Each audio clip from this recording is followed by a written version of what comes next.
विराट कोहली ने 2012 के बाद अपनी फिटनेस और परफॉर्मेंस को एक नए स्तर पर ले जाने के लिए बड़ा निर्णय लिया। विल पावर एक माचिस की तीली है, रोशनी करती है लेकिन हवा चलते ही बुझ जाती है। बराक ओबामा ने राष्ट्रपति रहते हुए हर दिन एक ही रंग के सूट और सीमित चॉइसेस अपनाई। मैंने खुद से कहा मैं जिम नहीं जाऊंगा, सिर्फ जिम जाके 5 मिनट बैठकर लौट आऊंगा। मैं एक एक्टिव इंसान हूँ, इसलिए मैं हर सुबह 2 मिनट चलूंगा, वॉक करूंगा। क्या आपने कभी किसी रात दिल से वादा किया हो, अब और नहीं, कल से सब कुछ बदल दूंगा, लेकिन सुबह जागते ही वापस वही पुरानी आदतें, वही थकान, वही बहाने? क्या आपने भी खुद को जज किया है ये सोच कर कि मेरे अंदर विल पावर की कमी है? तो सुनिए, तर्क और अनुभव दोनों कहते हैं विल पावर एक माचिस की तीली है, रोशनी करती है लेकिन हवा चलते ही बुझ जाती है। दोस्तों, बड़े बदलाव सिर्फ जोश से नहीं आते, उनके लिए चाहिए निर्माण, समय और प्रणाली, यानी structure, time and systems. Will power के भरोसे चलना एक ऐसे जंगल में रास्ता ढूंढना है जहां हर मोड़ पर माया की धुंध छाई हुई है। आइए समझते हैं इस विल पावर ट्रैप को तोड़ने के 5 असली सिद्धांत। राइट, पहला सिद्धांत, भावनात्मक रूप से कमजोर वातावरण मजबूत इरादों को तोड़ देता है। दोस्तों, हम अक्सर सोचते हैं कि हमारी आदतें सिर्फ हमारी इच्छा शक्ति से बनती हैं, लेकिन सच्चाई ये है कि हमारा वातावरण ही सबसे बड़ा निर्णायक होता है। अगर हमारे आसपास ही हर समय प्रलोभन यानी टेम्पटेशन मौजूद हैं, तो कोई भी इरादा लंबा नहीं टिक पाता।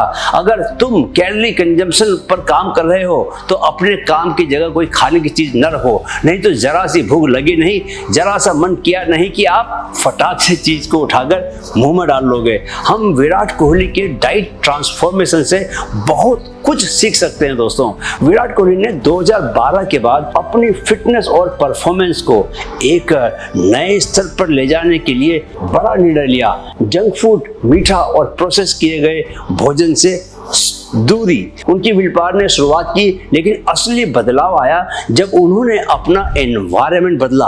होटल में पर्सनल शेफ, घर में सिर्फ हेल्दी आइटम्स, फ्रिज में शुगर फ्री और प्लांट बेस्ड विकल्प। डीजे फॉग, जो कि दोस्तों स्टैनफोर्ड यूनिवर्सिटी के व्यवहार वैज्ञानिक हैं और टाइनी हैबिट्स फ्रेमवर्क के जनक हैं, वे कहते हैं environment is the invisible hand that shapes behaviour.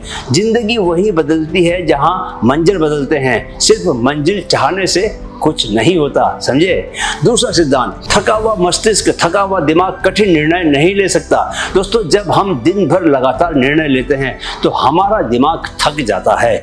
इस स्थिति को डिसीजन फटीग कहते हैं और यह आपकी विल पावर को लगभग निष्क्रिय कर देता है। इसलिए दिन के अंत में आप अक्सर सबसे बुरे निर्णय लेते हैं। चलिए मैं आपको बराक ओबामा का डिसीजन सिंप्लीफिकेशन रूल बताता हूं। बराक ओबामा ने राष्ट्रपति रहते हुए हर दिन एक ही रंग के सूट और सीमित चॉइसेस अपनाई ताकि वो डिसीजन फटीग से बच सकें। उनका कहना था, I try to pare down decisions, I do not want to make decisions about what I am eating और wearing because I have too many other decisions to make. अगर विज्ञान की बात करें दोस्तों, तो ये विश्वविद्यालय के अनुसंधान बताते हैं कि डिसीजन फटीग से इंपल्स बिहेवियर बढ़ता है। चलिए एक शेर फिर से खिदमत है आपके। इरशाद इरशाद, अक्ल भी थकती है जज्बात के बोझ से, हर फैसला ताकत नहीं सुकून भी चाहता है, समझे या नहीं। तीसरा सिद्धांत, दबाव में हम सीखना नहीं बस सरवाइव करना सीखते हैं। दोस्तों, जब इंसान पर लगातार परफॉर्मेंस का प्रेशर होता है तो वह नई स्किल्स नहीं सीखता, वो सिर्फ अपने पुराने पैटर्न्स को दोहराता है। शरीर और मन दोनों थक जाते हैं और अक्सर व्यक्ति खुद ही अपनी प्रगति को रोक देता है। असली समाधान है माइंड को स्थिर करना, न कि सिर्फ ताकतवर बनना। चलिए जानते हैं नोवाक जोकोविच के तनाव और ध्यान के सफर के बारे में। दोस्तों, जोकोविच ने अपने करियर की शुरुआत में बहुत ज्यादा कॉम्पिटिटिवनेस के चलते कई बार मानसिक थकावट और गुस्से का सामना किया, लेकिन उन्होंने मेडिटेशन, डीप ब्रीदिंग और विजुअलाइजेशन अपनाया। उन्होंने अपनी किताब में लिखा, meditation has helped me to tame my mind and centre myself in high pressure matches. अब अगर विज्ञान की बात करें तो chronic stress reduces dopamine sensitivity, lowering consistent motivation. जान लीजिए दोस्तों कि स्ट्रेस आने पर परफॉर्मेंस ठहर जाती है, जैसे सर्दी में फूल नहीं खिलते, राइट। चौथा सिद्धांत, जो लक्ष्य बहुत बड़ा हो पर शुरुआत बहुत छोटी ना हो वो कभी पूरा नहीं होता।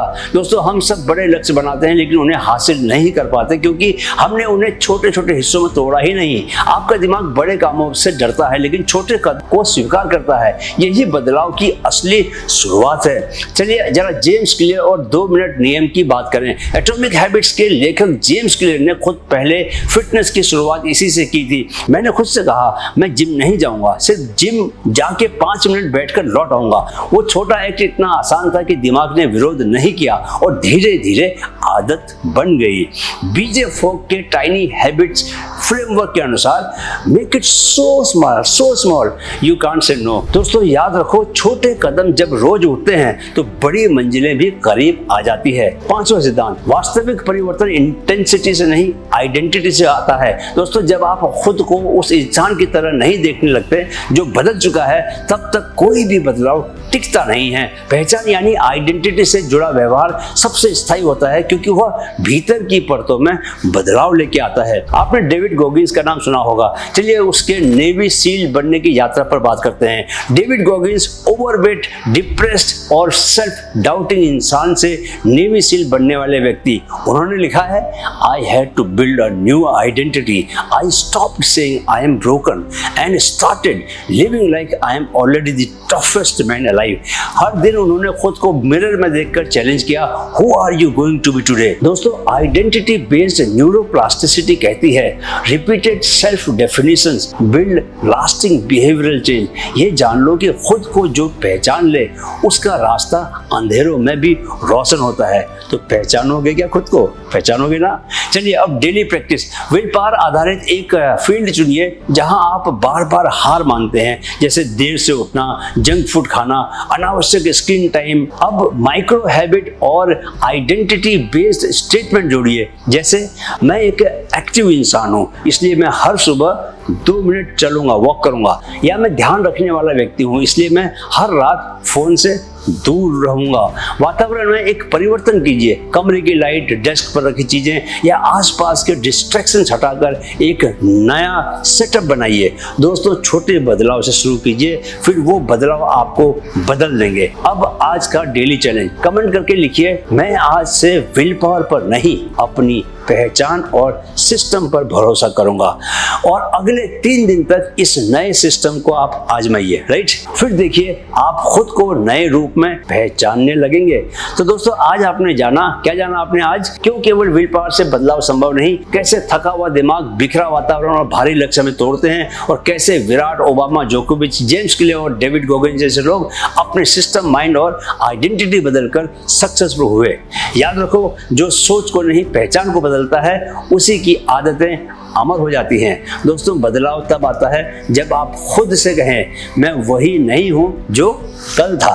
अब यानी कल डे 55 को हम how to make your mind your best friend इस टॉपिक पर बात करेंगे। दोस्तों कैसे हम अपने ही दिमाग से लड़ना बंद करें और उसे अपनी सबसे बड़ी ताकत, सबसे सच्चा दोस्त बना लें। जब दिमाग दुश्मन होता है हम हारते हैं, जब वही दोस्त बन जाए जीत हर दिन की आदत बन जाती है। चलिए अब परसों मिलते हैं एक ऐसी शुरुआत के साथ जो पूरे जीवन की दिशा बदल सकती है। वीडियो देखने के लिए बहुत बहुत आभार। मेरे साथ दोहराएं, मन में है तो मुमकिन है, मन में है तो मुमकिन है। Keep learning, keep growing with mind fit. जय हिंद।